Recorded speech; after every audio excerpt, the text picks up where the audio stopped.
Spotlight நேயர்களுக்கு வணக்கம். தமிழ்நாட்டில் 2026 தேர்தல் முடிவு 85% மேல் ஓட்டு பதிவாகி இருக்கிறது என்பதுதான் ஒரு பெரிய டாக் ஆஃப் த சிட்டியா இருக்கு.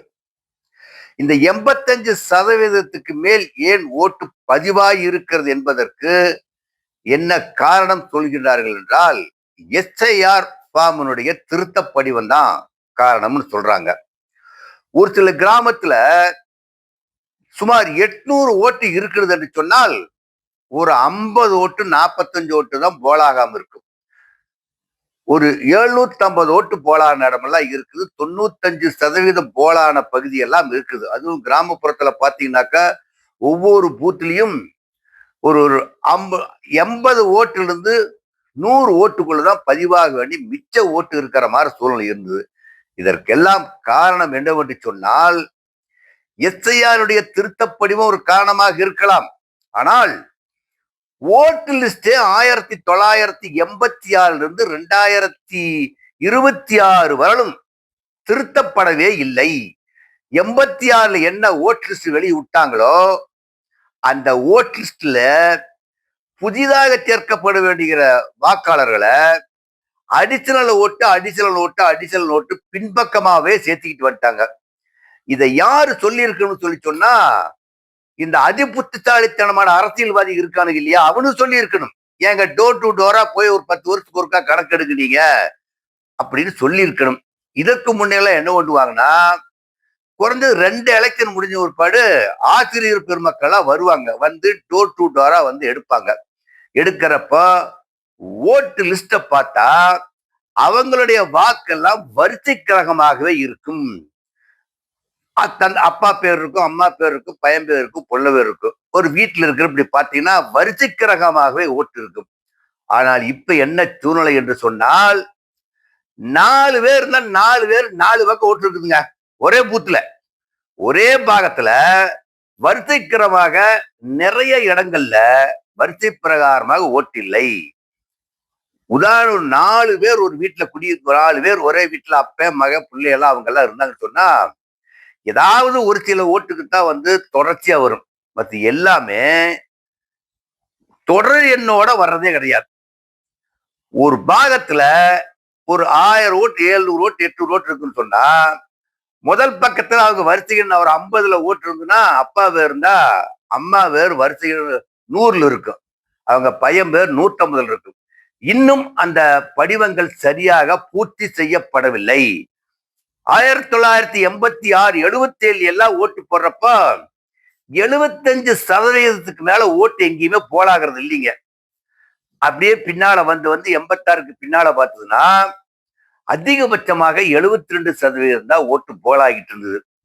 இந்த காரணத்தை அடுத்த எலெக்ஷன் வர்றப்ப ஓட்டு போடுறதுக்கு போட்டோன்னே எல்லாம் இப்போ பூத்துல இருக்கிற ஏஜென்ட் எல்லாம் குறிச்சிட்டு வருவாங்க இல்லையா, இன்னார் ஓட்டு போட்டா இன்னார் ஓட்டு போட்டா இன்னார் ஓட்டு போடலின்னு.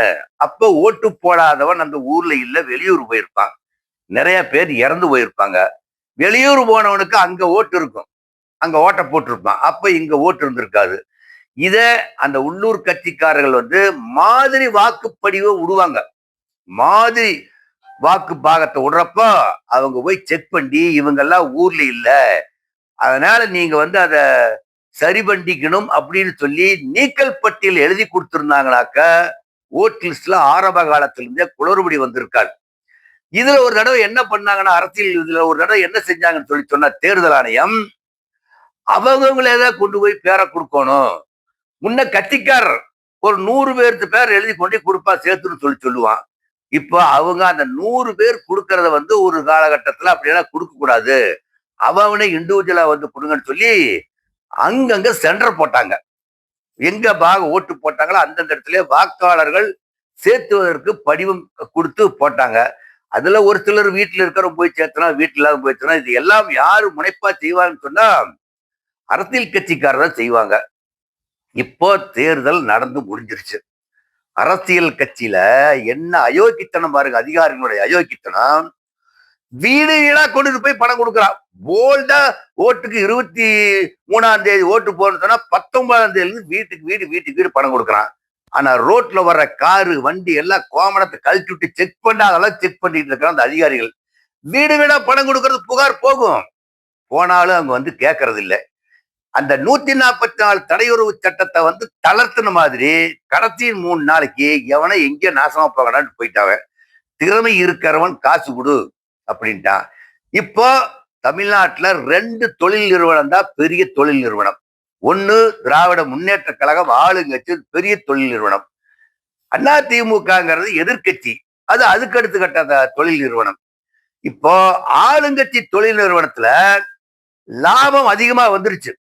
லாபம் அதிகமா வந்ததுனாலதான் தங்களுடைய இந்த டிவிடெண்ட் ஃபண்ட்னு சொல்லுவாங்க இல்லையா, டிவிடெண்ட் அமௌண்ட், ஈவுத்தொகை, அந்த கம்பெனில லாபம் அதிகமா வந்ததுனால அந்த லாபம் தொகுதிக்கு தொகுதி மாறுபடுங்க.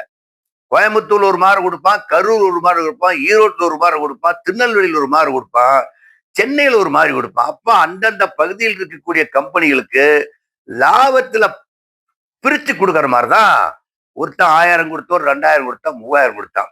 இப்போ ஆளுங்கட்சிக்கு அதிகமான லாபம் ஈட்டுறதுனால அதை கொடுத்தான். இப்ப எதிர்கட்சி வரத்தில் அதிமுகவும் ஒரு சில கம்பெனிகள் அதிமுக இருக்கக்கூடிய பழைய மந்திரிகள் போக்குவரத்தெல்லாம் அவங்களும் பணம் காசு கொடுத்தாங்க, வெள்ளி காசெல்லாம் கொடுத்தாங்க. இப்ப கோயம்புத்தூர்ல அது பேசப்படுகின்ற ஒரு தொகுதியாக மாறியது கோவை தெற்கு. யாருன்னு சொன்னா நம்ம செந்தில் பாலாஜி அங்க நிக்கிறாங்க. கரூர்ல அவர் நிக்கலினா கூட கரூர்ல அவர்களுக்கு ஒவ்வொருவருக்கும் 5000 ரூபாய் பணப்பட்டு பட்ட வருத்தமா தெரியுது. 3 கிராம் நகை, 3 கிராமுக்கு உண்டான பவுன் கொடுக்குறாங்க. அவங்க எதிரில் இருக்கக்கூடிய அதிமுக 3000 ரூபாய் பணத்தை கொடுத்து 2 கிராமுக்கு வெள்ளி பொருள் கொடுக்குறாங்க. இப்போ இது தேர்தல் கமிஷனுக்கு நன்றாக தெரியும். என்னதான் மணியாட்டிக்கிட்டு இருந்தாங்கன்னு தெரியாது. ஒரு பயம் அதிகாரிகள் நேர்மையாவே இல்லைங்க. பணம் போ மக்கள் என்ன சொல்றான், நீ ஊழல் பண்றாத ஊழல் பண்றாத அப்படின்னு சொல்லி ஒரு சட்டம் சொல்லிட்டு இருக்கோம் இல்லையா. பணம் ஒரு கட்சிக்காரன் கொண்டாந்து ஒருத்தர் வீட்டுல முதல் வீட்டுல பணம் கொடுக்கறப்ப அவனை திருப்பி அடிச்சு முடுக்கி இருக்கணும். இப்ப கேரளாவில் அப்படி பணப்பட்டுவாடவே கிடையாது இல்லையா. திருப்பி அடிச்சு முடுக்கி இருந்தா அவன் பணம் கொடுக்கறதுக்கு அரசியல் கட்சிக்காரர் வருவாங்களா? இல்ல அதிகாரிகள்கிட்ட புகார் கொடுத்து பக்கத்திலேயே வச்சுட்டு பணம் கொடுக்குறானுங்க. ஒரு சில இடத்துல எல்லாம் அந்த பக்கம் ஓட்டு போடுவான், இந்த பக்கம் பக்கத்திலேயே வச்சுட்டு பணம் கொடுக்குறான். பணம் கொடுக்கறப்ப அதை வாங்கிட்டு போய் பணம் எங்கேன்னு சொல்லி போட்டுதான் மக்கள் அலையோன்னு அலைஞ்சாங்களோ ஒழியோ ஓட்டு போடுறதுக்கு போய் அந்த அலையிற வேலை இல்லை. பணம் கொடுத்தா போறங்கிற முடிவுக்கு வந்துட்டான். இப்போ பெரும்பாலும் 80% வாக்குக்கு அரசியல் கட்சிகள் பணம் கொடுத்தது. இதுல விஜய் கட்சி கொடுக்கறதுக்கு வாய்ப்பு இல்லை. நாம் தமிழர் எப்பவுமே பணப்பட்டுவாடா பண்ணாது. பணங்களுக்கு கொடுக்கக்கூடிய 2 கட்சி திமுக, அதிமுக. இப்ப திமுகவுல ஆளுங்கட்சியா இருக்கிறதுனால வச்சு அவங்க காசை வாரி வழங்குறாங்க. ஒரு சில ஏரியாவுல எல்லா பக்கமே திமுக மேக்சிமம் 1000 ரூபாய் கொடுக்க சொல்லி உத்தரவு மாதிரி கொடுத்துட்டாங்க. ஒரு சில பகுதியில 2000 ரூபாய் கொடுக்க சொல்லிட்டாங்க. ஒரு சில பகுதியில 3000 ரூபாய், ஒரு சில பகுதியில 5000 ரூபாய்.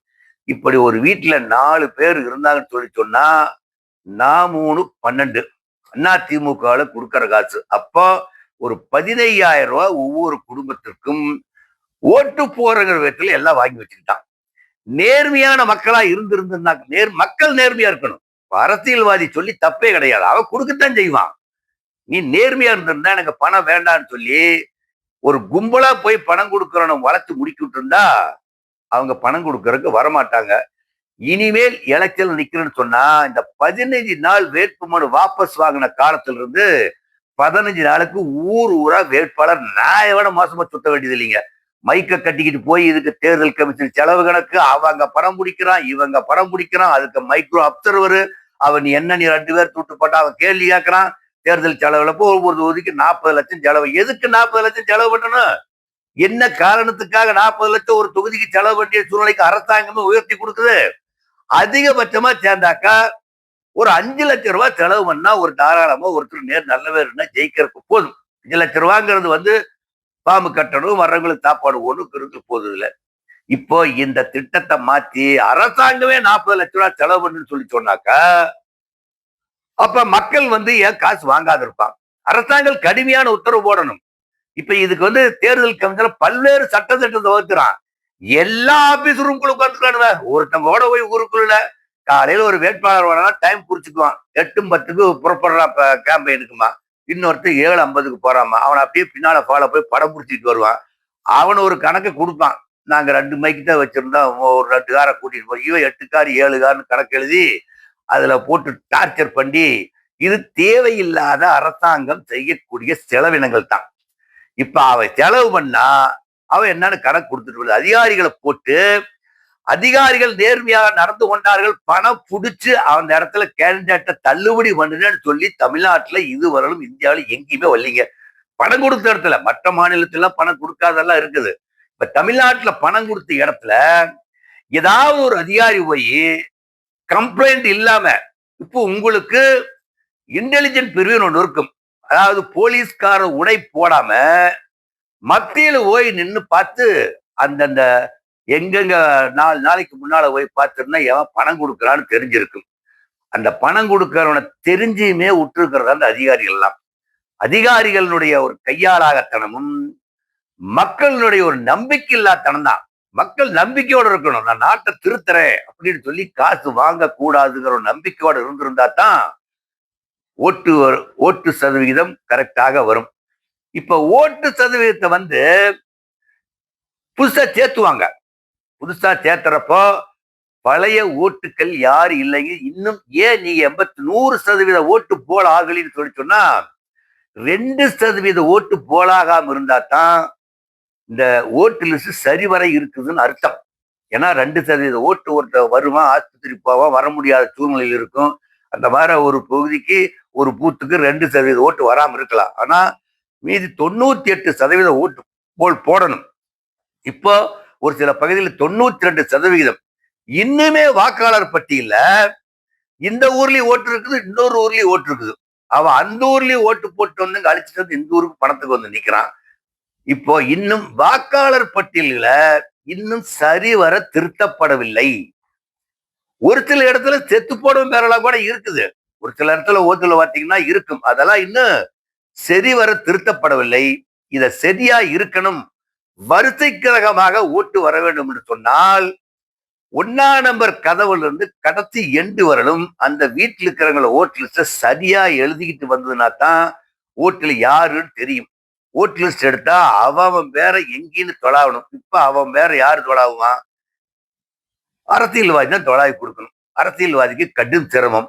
அவன் வீட்டுல போய் அந்த போட்டோ இருக்கிற படத்தை பார்த்தாங்க, அவன் படத்தை பார்த்து சொல்லிட மாட்டி குடும்பத்தில் இருக்கிற ஓட்ட தொலாவித்தான் கொடுக்கணும். இந்த நிலைமையை மாறினால்தான் 100% ஓட்டை எட்டுவதற்கு வாய்ப்பு இருக்கும். 100% ஓட்டுங்கிறது என்றைக்குமே வாய்ப்பு இல்லை.